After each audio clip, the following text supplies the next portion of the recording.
CNTV.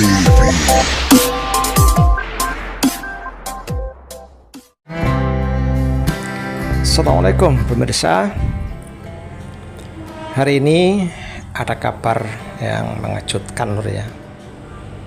Ada seorang wanita yang bernama Diana Jenderal. Beliau membuka kedok dari para alumni HTI, alumni PKS, alumni orang yang sakit hati itu yang sekarang sedang menyerang Jokowi dengan menfitnah ijazah Pak Jokowi palsu.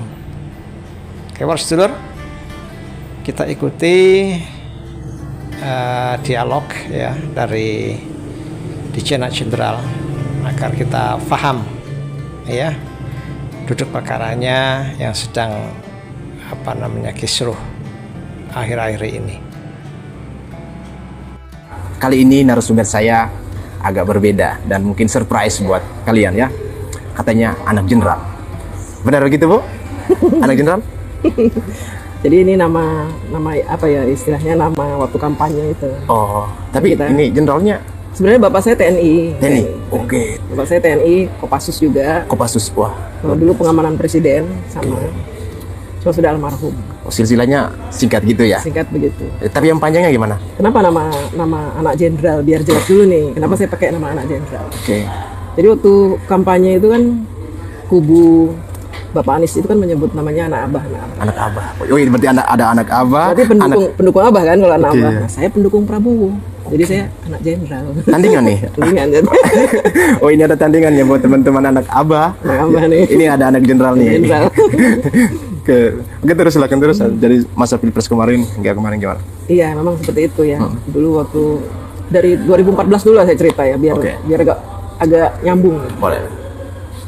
2014 tuh saya kampanyenya di Facebook. Di sosial media. Sosial media, nggak di TikTok. Mendukung siapa waktu itu? Anak jenderal itu terkenal di TikTok. Kalau waktu dulu saya terkenal di Facebook. Mendukung Bapak Jokowi. Mendukung Pak Jokowi. Oh ya, di 2014. Iya, jadi dulu tuh saya benar-benar bertentangan dengan pendukung Pak Prabowo. Oke. Jadi ada sejarahnya Ada itu. sejarahnya. Oke. Jadi sebelum mendukung Pak Jokowi, sebelum mendukung Pak Prabowo, saya dukung Pak Jokowi. Dua periode saya dukung Pak Jokowi. Oke. Nah, dalam perjalanan saya itu mendukung capres itu, perjalanan saya itu panjang selama 10 tahun. Dari situ benar-benar perjuangan saya itu sampai saya itu nggak kenal waktu. Nggak kenal waktu saya. Konteks mendukungnya seperti apa? Ada gerakan kah atau Enggak. ada Saya nulis. menulis? Nulis. Oh, oke. Jadi tulisan saya itu udah viral kemana-mana, bahkan dikopas oleh Tribun. Oke. Apa salah satu yang paling viral yang masih diingat? Yang paling viral itu ya tentang Bapak Jokowi, kemudian tentang Pak Ahok. Yang paling viral itu tentang Pak Ahok. Kenapa viral? Karena kehadiran saya mendukung Pak Ahok itu membuat teman-teman saya mantan HTI itu kepanasan. Oh, ini nyinggung ke HTI ini, alumni HTI ini. Bukan alumni, Alumni, ya. Saya pernah jadi di satu. Oh, pernah bergabung dengan HTI ini. Di satu grup. Satu grup, berarti masih teman-teman yang sekarang di anak abah ini masih bagian Ada teman sebagian yang kenal saya, cuman nggak semuanya kenal. Karena dulu saya ini pengikut awal-awal mula HTI berdiri, HTI, FPI, PKS itu saya awal-awal mula saya ada di situ. itu. Tahan dulu yang itu. Tadi lanjut dulu yang Pak Ahok ini. Biar kita terpisah nih Pak Ahok HTI. dulu ya. Oke, Pak Ahok dulu nih. Karena HTI ini kan Ya, seru nih. seru nih. Oke. Jadi waktu itu karena Pak Jokowi mantan gubernur Jakarta, wakilnya itu Pak Ahok, sehingga kan dilanjutin dengan Pak Ahok. Nah, dalam hal ini karena saya mendukung Presiden Bapak Jokowi, Oke. sehingga otomatis saya mendukung Pak Ahok. Oh iya. Karena Pak Ahok melanjutkan program-program Pak Jokowi di Jakarta. Jakarta. Kebetulan saya tinggal di Jakarta, jadi otomatis saya harus mendukung Ahok 2017. 2017. Oke, Ya. baik. Nah, di situ teman-teman saya yang mantan HTI itu ngelihat saya mendukung Ahok itu marah semua. Bahkan saya dijapri, saya dikata-katain. Wah, kata-katanya itu menyakitkan. Dibilang saya ini murtad, kafir, percuma lo sholat kalau lo mendukung orang kafir gitu. Saya udah setiap hari itu udah caci maki itu. Tapi kuat menghadapi itu. Saya nggak peduli karena saya pikir mendukung Ahok itu sebuah perjuangan. Kenapa saya bilang sebuah perjuangan? Selama puluhan tahun saya tinggal di Jakarta, belum pernah saya menemukan seorang pemimpin seperti Pak Ahok ketegasannya. Belum pernah saya bertemu seperti itu. Dia tegas, dia berani melawan preman. Meskipun beliau ini minoritas kan di Jakarta. Dia berani melawan preman, berani melawan DPRD yang selama ini mengatur gubernur dalam menjalankan kegiatannya itu mengatur Jakarta kan. Ya. Dulu gubernur kita tuh diatur sama DPRD. Kenapa saya tahu ya? Karena saya bekerja di sebuah instansi, di sebuah perusahaan swasta lah gitu ya. Yang mana di situ saya berhubungan dengan dinas-dinas. Ya, dinas-dinas. Kemudian saya juga kenal beberapa orang lah gitu ya, kepala dinas saya kenal.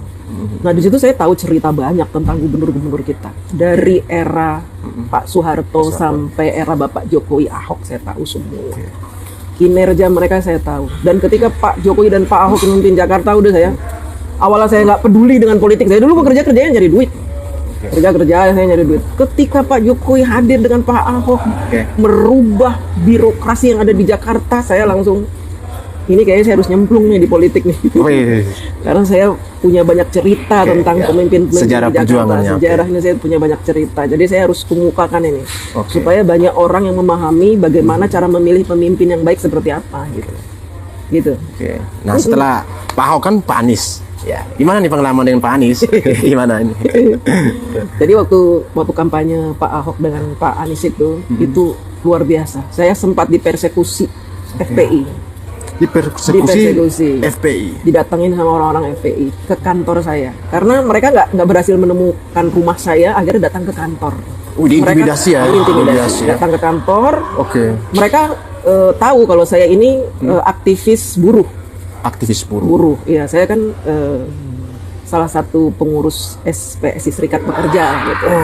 Jadi mereka kenal. Jadi mereka nemuin saya dengan dalih katanya ingin berbicara soal aksi buruh di tanggal 2 Mei gitu. Minta pendapat saya bagaimana. Di tahun berapa itu, Bu? Tahun 2017. Bagaimana pendapat saya, kan mereka tahu minta nasihat gitu. Telepon tuh arahan gitu. Ya udah saya terima. Ternyata mereka membawa pasukan, saya dipersekusi. Nggak membicarakan masalah buruh, tapi saya disuruh berhenti bermain medsos. Dijebak ya, Bapak? Dijebak saya. Kurang ajar emang. Kira-kira siapa waktu itu yang udahlah. Boleh disebut inisial aja gitu. Jadi gini, mereka itu hanya pion-pion aja, mungkin diperintahkan oleh orang-orang HTI, FPI untuk membungkam saya gitu. Jadi didatangkanlah itu orang-orang. Waktu itu kan FPI sama HTI masih hidup ya sebelum luar biasa ganas mereka itu. Dan saya nggak peduli, saya nggak takut walaupun mereka teman-teman saya dulu satu tablik akbar satu ini. Berapa lama Ibu bergabung bersama FPI? Lumayan lama, dari 2004 sampai 2011. Bersama FPI? Bersama FPI, HTI. Saya bahkan ikut yang namanya demo turunkan harga BBM di era SBY bersama Habib Rizik. Di tahun 2008. 2010. Demo turunkan BBM bersama Habib Rizik. Paling depan ya? Saya paling depan. Tapi ada videonya? Udah hilang ya? Fotonya mungkin ada ya, tapi ya memang waktu spirit ya belum terkontaminasi ketika untuk mengubah arah. Waktu itu HTI, FPI itu masih bagus. Karena mereka, apa yang bagus dari FPI atau HTI yang menurut sebenarnya mereka bagus awal-awal berdiri. Makanya kenapa saya mau bergabung, karena mereka bagus. Mereka cita-citanya tuh mulia gitu ya. Saya pikir cita-citanya mulia, mereka ingin menegakkan syariat Islam, ingin begini-begini ya. Nyatanya kesini di tahun 2012 saya mulai mengikuti salah satu seminar mereka, dan mereka sudah di situ udah mulai membuat selebaran untuk memprovokasi rakyat. Dengan kata-kata yang saya bilang ini provokatif. Ini nggak bisa. Islam tidak mengajarkan seperti ini. Saya diberi selebaran segini, suruh dibagi-bagi ke jalanan gitu. Saya bilang ini nggak benar, dan saya robek-robek itu nggak saya bagi-bagi. Saya ikut seminar gitu. Dengan provokatifnya PKS. itu apa Ya isinya pemerintah kita ini guling anak gitulah pokoknya. Siapa aja yang direncana masuk dalam daftar untuk digulingkan? Waktu itu kan masih eranya Bapak SBY. Ya tentu mau menggulingkan Pak SBY, membuat demo lah, kerusuhan, terus ada ya itu rasis ya, kata-kata rasis. Kristen begini ya gitulah, agama gitu, berbau-bau agama. Tapi saya bilang ini ajaran Islam itu tidak seperti ini gitu. Dan saya mulai kayak nggak srek nih, kalau begini saya nggak bisa ini. Saya harus, akhirnya saya mundur pelan-pelan. Saya keluar dari grup. Di grup pun sebelum saya keluar dari grup HTI dan FPI itu, saya tuh udah sering berdebat masalah ayat-ayat Al-Quran gitu, yang dia bilang masalah poligami. Jangan-jangan ibu juga jadi target poligami nih. Kalau poligami itu debatnya kenceng gitu. Akhirnya saya, wah ini nggak benar nih, kamu kan muslimah gitu, kamu muslimah harusnya gini. Saya bilang kalau di era Rasulullah kenapa memang poligami itu kenceng? Karena di era zaman segitu kita butuh orang mengenal Islam dengan baik, makanya kita kawin-kawinin tuh orang Yahudi, orang Nasrani dinikahin. Janda-janda kita ini. Nah, kalau sekarang kamu nikah karena apa? Karena nafsu. Nah, saya gitu. Mereka ngamuk dulu. Terang-terangan ibu bilang gitu ya. Ya terang-terang, nggak usah munafik. Kalian itu nikah 4 itu karena kalian nafsu, dah itu. Mereka nggak bisa terima. Akhirnya saya di-kick. Udah akhirnya keluar gitu. Menjauh. Nah, kemudian saya kenal Pak Ahok dan Pak Jokowi. Mencalonkan diri sebagai gubernur. Di situ saya nggak pilih. Karena saya masih terpengaruh dengan PKS, HTI, FPI itu doktrin. Jadi saya nggak pilih, saya takut masuk neraka. Jadi pilihan waktu itu ada berapa? Oke, Pak Ahok, Pak Jokowi, Pak atau Ahok, ada yang Jokowi, lain gitu? ada Foke, terus ada siapa lagi gitu ya, saya lupa. Oke ya. Semuanya nggak ada yang bagus. Saya kenal Foke, kinerjanya bagaimana, nggak bagus. Pak Jokowi saya belum kenal. Pak Ahok juga pada orang Cina gitu. Jadi saya nggak pilih gitu, karena saya nggak kenal gitu. Masih bagian akhirnya dari. saya golput. Golput waktu itu? Golput di 2012. Saya nggak pilih gubernur karena saya masih ragu. Nah, ketika saya bekerja seperti biasa dari kantor ke dinas-dinas gitu, itu saya menemukan suasana yang berbeda. Loh, kok berbeda nih? Kok kayaknya beda gitu. Iya Bu, kami sekarang udah pasang CCTV di mana-mana. Kenapa dipasang CCTV? Ya karena kami nggak boleh terima lagi uang sogok, uang suap. Tamu nggak boleh lagi bawa teng-tengan gitu. Wah keren juga nih. Ya Bu, sekarang begini-begini berubah Bu. Kita udah begini-begini. Wah udah Jokowi ini emang begini. Wah keren nih kayaknya gubernur gue nih. Tapi saya gue nggak pilih. Akhirnya 2000 kan saya udah golput tapi udah jadi gubernur kan. Tapi menetapkan pilihan hati untuk masuk bergabung bersama Pak Jokowi dan ketika Pak Jokowi mencalonkan diri menjadi presiden, dan itu justru saya mendorong. Saya mulai masuk ke Facebook itu sebelum Pak Jokowi mencalonkan diri sebagai presiden. Sebelum. Tapi saya sudah ancang-ancang nih kayak gue harus dukung Pak Jokowi jadi presiden. Kenapa? Karena Jakarta diubah 180 derajat, luar biasa berubah, dan gue pingin Indonesia berubah. Makanya saya bikin tuh di Facebook. Itu datang dari hati sendiri. Nggak Dan ada. waktu itu kan sudah masuk dengan afiliasi dengan urusan Nggak ada buruh afiliasi. gitu. Nggak ada. Ada. Saya di luar itu, saya pribadi. Pribadi. Bukan kena anak jenderal juga ya, didorong itu. Enggak. Saya sendirian berjuang, nggak ada siapa-siapa, dan saya benar-benar diserbu oleh orang-orang HTI FPI itu ketika ngelihat saya mendukung Ahok, mendukung Pak Jokowi itu. Mengenai HTI dan FPI ini, kira-kira ketika Ibu kan cukup lama ya berada di dalam komunitas ini, yang selalu menjadi pro dan kontra di dalam negara kita ini. Apa hal yang paling negasi dengan negara ini? Atau hal yang unggul dia secara positif itu apa? Jadi gini, sejak FPI HTI itu terafiliasi dengan pihak-pihak luar, nah itu mereka jadi berubah. Pihak luar ini maksudnya di luar negeri? Luar negeri. Ada yang membiayai dari luar negeri? Ada yang membiayai dari luar negeri. Uni Eropa atau Eropa? Ya dari Inggris, dari Amerika tuh saya udah dengar gitu. Nah mereka berubah setelah itu. Misinya apa ini? Misinya itu ya, kalau saya tangkap gitu ya, kan nggak mungkin dong mereka ngomong ke saya misi ini, emang saya siapa, kan saya bukan yang terpresentasikan yang nampak itu misi mereka itu memang ingin menguasai Indonesia. Jadi mereka itu mendapatkan kucuran dana itu memang tujuannya hanya untuk Indonesia ini agar tidak dipimpin oleh orang-orang yang tidak pro asing gitu, yang akan menghambat orang-orang asing menguasai Indonesia. Selama ini nih teman-teman, kalau Abang kalau ingin tahu hasil sumber daya alam kita ini yang ngelola siapa? Apakah Indonesia? Asing. Yang ngelola asing. Asing itu sebenarnya menjajah kita itu. Selama kepemimpinan Bapak Soeharto, Bapak SBY, dan tidak ada yang berani untuk mengusir mereka dari pengelolaan hasil bumi, nggak ada yang berani. Dan ketika Pak Jokowi itu benar-benar berperang, walaupun berperang sendirian. Karena apa?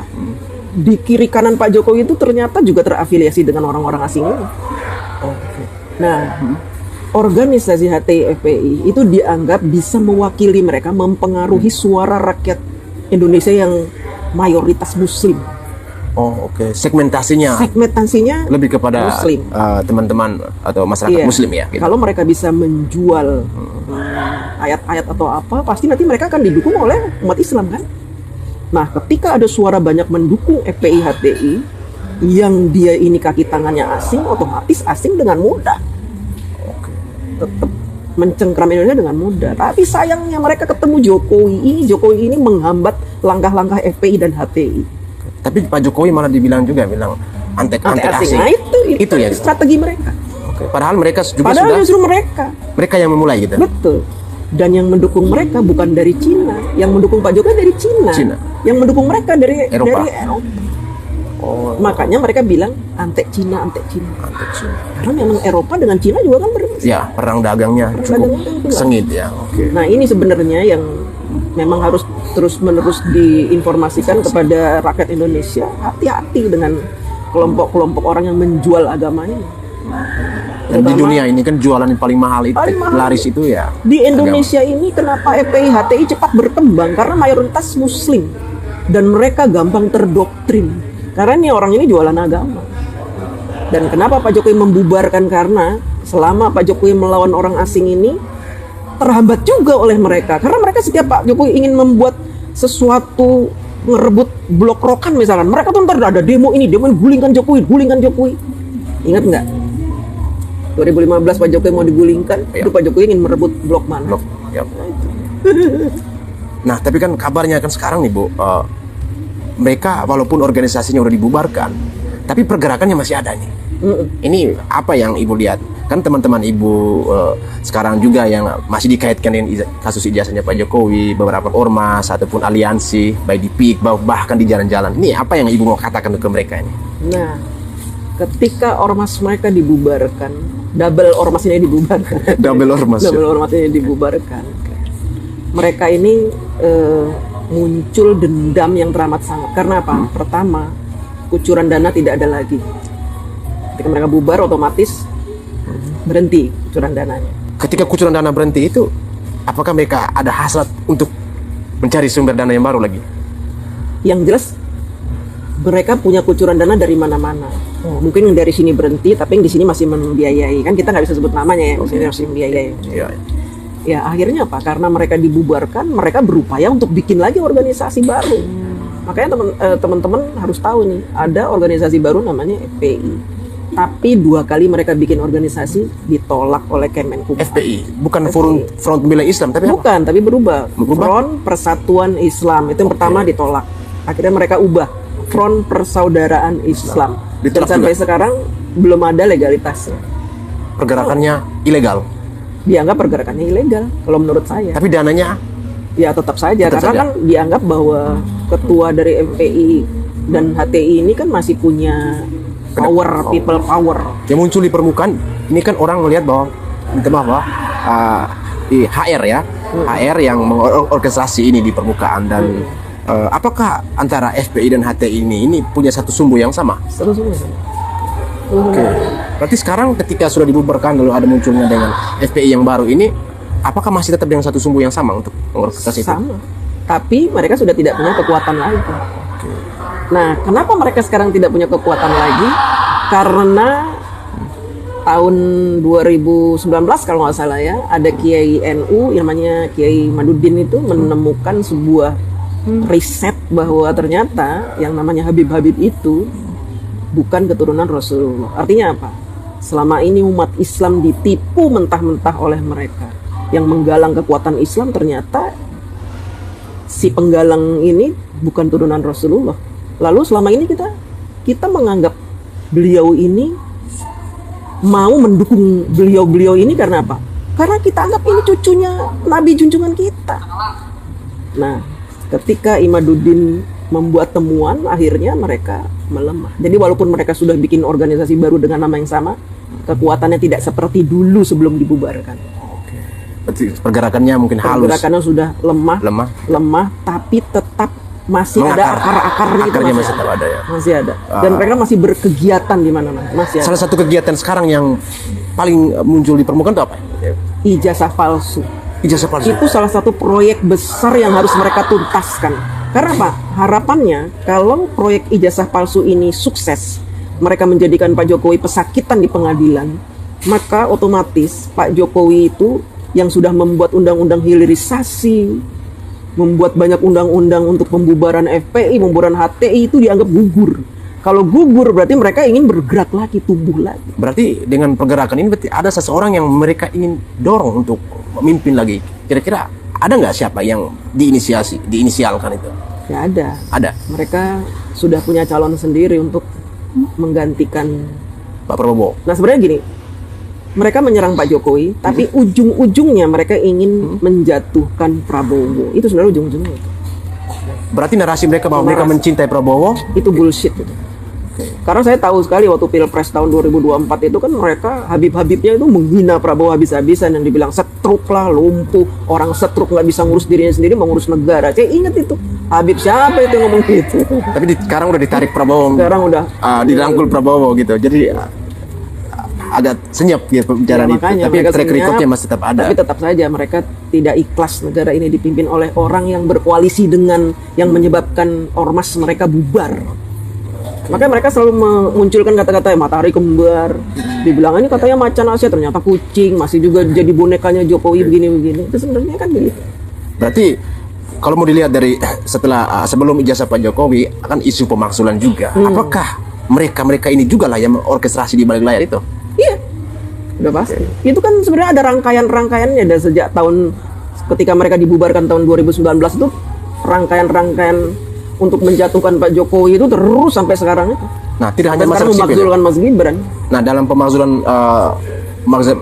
Mas Gibran ini kan Wapres kita kan ada forum purnawirawan dan juga ada masyarakat sipil. Nah, itu. Kira-kira yang melihat peranan mana yang paling kuat nih antara masyarakat sipil yang terafiliasi dengan FPI atau HTI yang lama dan juga forum purnawirawan jenderal ini, kira-kira apakah forum purnawirawan jenderal ini juga turut memberi support kepada FPI dan HTI? Itu forum purnawirawan jenderal itu kan nggak semuanya ikut. Hanya orang-orang yang memang sudah terafiliasi dengan HTI FPI sejak tahun 2014. Yang mereka menamakan forum, kemudian hanya menyebut jenderal ini nggak semuanya.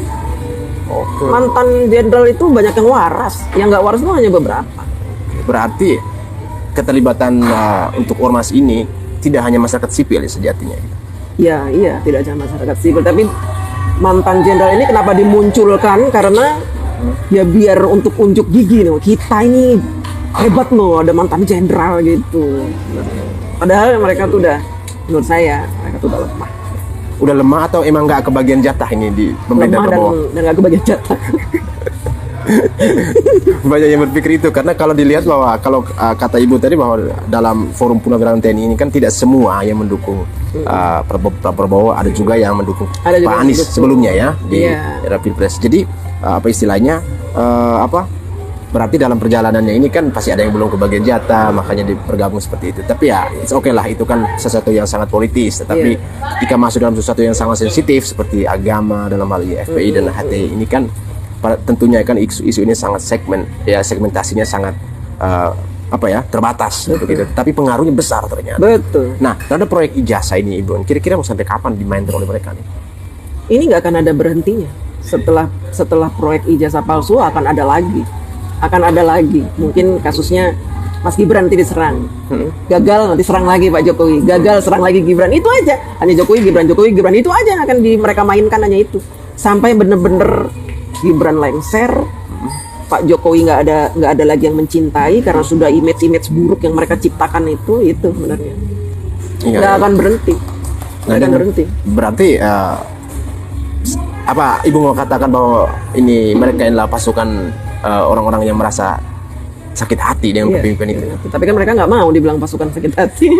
Katanya kritik. Kalau kritik ngapain kritik Pak Jokowi? Pak Jokowi sudah bukan jadi presiden, sudah pensiun. Nah, sekarang Ibu sudah total mendukung Pak Prabowo ya? Total. Salah total. Apa yang Ibu mau melihat? Ya kurang lebih 1 semester lah yang kinerja Pak Prabowo dan Gibran ini yang Ibu lihat di lapangan. Apalagi Ibu ini juga berada di komunitas buruh dan itu yang menjadi target bagaimana Prabowo mensejahterakan masyarakatnya itu. Iya, saya melihat Pak Prabowo ini luar biasa lah. Puas saya dengan kinerja Pak Prabowo, apalagi Mas Gibran ya, puas sekali. Nah dulu saya kan bertentangan sekali dengan Pak Prabowo. Terus status saya itu sama teman-teman saya pendukung Pak Jokowi dari kubu merah, Lanteng itu. Ya. Itu status saya yang lama-lama itu diungkap lagi. Inget tuh lo dulu gimana ngomongnya ke Prabowo. Ya saya antara malu dan ya namanya politik itu kan seperti ini ya, ntar kita berbeda ya, sekarang kita bareng-bareng loh, kenapa enggak? Justru mereka ini yang awalnya mendukung Pak Jokowi, kemudian sekarang mereka menghina-hina Pak Jokowi, bahkan ikut-ikutan masalah-masalah yang belum tentu kebenarannya seperti fitnah ijazah palsu ini, itu menurut saya nggak waras. Tapi dari PDIP sendiri ya, yang Ibu kata Banteng tadi ya, mereka tidak banyak bersuara untuk ijazah Pak Jokowi. Apa yang Ibu lihat ini? Mereka elit-elit politiknya tidak banyak bersuara, tapi kroco-kroco di bawahnya ikut bersuara, bahkan menghina Pak Jokowi masalah ijazah palsu ini. Kan ini orang bodoh, menurut saya ya, orang bodoh. Mereka kan tahu sendiri dulu 2 periode mendukung Pak Jokowi ya, karena Pak Jokowi ijazahnya asli. Kenapa sekarang mereka menjelek-jelekan ijazah Pak Jokowi? Ini kan aneh, menurut saya aneh. Nah kalau saya dari gelap menuju terang menuju Pak Prabowo itu wajar ya kan, orang insaf ya, sadar. Dan kenapa saya mendukung Pak Prabowo? Karena pertama saya melihat ketika Pak Prabowo dirangkul oleh Pak Jokowi itu Pak Prabowo berubah. Yang tadinya emosional jadi kayaknya berubah. Mungkin karena ketularan aura positifnya Pak Jokowi ya, jadinya nggak berapi-api seperti dulu, kalem. Bahkan sekarang dikata-katain sama Rocky Gerung apa itu, kalem kan, nggak emosi, dia santai gitu kan. Ya, ini kinerja yang Pak Ibu nilai, melihat penilaian objektif ya, Objektif, iya. Keterwakilannya secara subjek ya. Secara subjektif. Bukan atas nama komunitas buruh ya. Bukan. Saya pribadi. Sebagai anak jenderal. Sebagai anak jenderal. Tapi kan ya kita lihat tahu lah bahwa kita katakan fair ya, bahwa suatu pembangunan pemerintah itu kan ketika kita melihat kinerjanya bagus, tetapi ada hal-hal yang perlu kita kritisi juga untuk sesuatu yang maju. Kira-kira dari apa tadi yang Ibu katakan kinerjanya luar biasa dan bagus, kira-kira ada di sektor-sektor mana yang perlu Prabowo melakukan improvisasi ya sebagai bentuk kritik yang konstruktif untuk pada pemerintahan Prabowo gitu? Apa? Mulai entah mungkin dari pertama di ruang lingkup kementerian kah, atau program kerjanya yang mungkin belum maksimal karena baru berjalan 6-7 bulan, baru 1 semester gitu. Jadi ya itu fair, sebagai masyarakat kita yang merasakan langsung ada yang kurang di sini, tolong dilengkapi atau gimana? Nah, kalau untuk kinerja Pak Prabowo saya yakin sudah maksimal, bagus lah, bagus maksimal. Hanya saja memang ada satu hal yang Pak Prabowo belum bisa tangani. Pak Prabowo belum terjun langsung ke pekerjaannya menteri-menteri. Saya belum melihat itu. Nggak tahu ya kalau di mungkin rapat-rapat antar menteri mungkin Pak Prabowo nyinggung-nyinggung atau gimana, saya nggak paham ya. Cuman yang jelas saya ada kasus nih, kasus pembayaran makan bergizi gratis ini bermasalah. Ini bermasalah. Nggak tahu deh udah dibahas atau belum di tempat Pak Prabowo, tapi benar-benar bermasalah. Permasalahannya itu catering yang menyediakan makan bergizi gratis itu yang belum menerima pembayaran. Sampai ada yang sudah 2 miliar belum dibayar. Nah mungkin ini bukan kesalahan Pak Prabowo, karena Pak Prabowo pasti memerintahkan menteri-menterinya untuk membayar gitu kan. Cuman kan memang ini ketika uang dari negara itu dicairkan untuk dibayar ke catering, itu kan melalui birokrasi yang berlapis-lapis. Nah ini yang harus dipangkas birokrasinya. Mungkin Pak Prabowo belum melihat ke birokrasi menurut saya. Dari segi birokrasi Pak Prabowo harus. Tapi dikabarkan juga bahwa di dalam ruang lingkup kementerian itu juga kan ada tarik ulur juga, positif dan negatif, yang artinya kelihatan juga ada beberapa menteri yang mungkin tidak bercocok gitu, atau ada menteri-menteri yang udah mulai jalan sendiri ini. Bagaimana Ibu melihat nih? Nah saya juga melihat kan menteri-menteri yang ditunjuk Pak Prabowo itu sebagian besar itu menteri-menteri yang belum berpengalaman menjadi menteri, belum bisa melihat secara keseluruhan Indonesia seperti apa, karakternya di pemerintahan seperti apa. Jadi memang banyak kekacauan di sana sini. Kalau menteri-menteri yang sudah lama mungkin mereka udah pengalaman seperti Pak Mentan, udah pengalaman kan dari tahun berapa itu Pak Mentan itu. Jadi bisa ditangani masalah-masalah yang ada di pertanian. Kalau untuk menteri-menteri yang lain seperti perumahan, seperti kan baru menteri-menteri. Jadi memang mereka harus kayaknya sekarang ini di semester pertama ini mereka masih belajar menjajaki. Jadi kalau ada kesalahan di sana sini menurut saya wajar. Wajar ya. Artinya bisa diperbaiki untuk diimprovisasi. Bisa diperbaiki. Terakhir ini Ibu,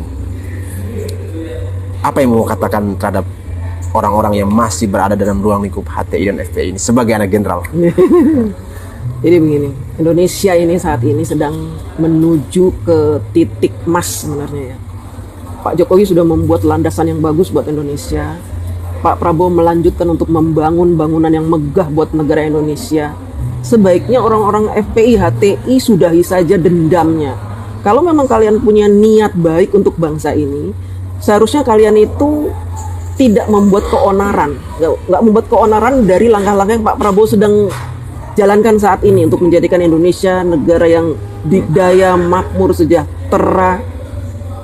Kalau memang kalian tidak suka dengan pemerintahan Bapak Prabowo, ya silakan saja. Kalian kan ada tuh negara Suriah itu yang kayaknya itu ya perlu dikembangin, ya silakan aja kalian pindah ke Suriah. Gak usah ganggu Indonesia. Karena apa? Kalian bergerak ingin mengganggu Prabowo Gibran. Kami pun anak bangsa pribumi dengan siaga akan membela pemerintah yang sah.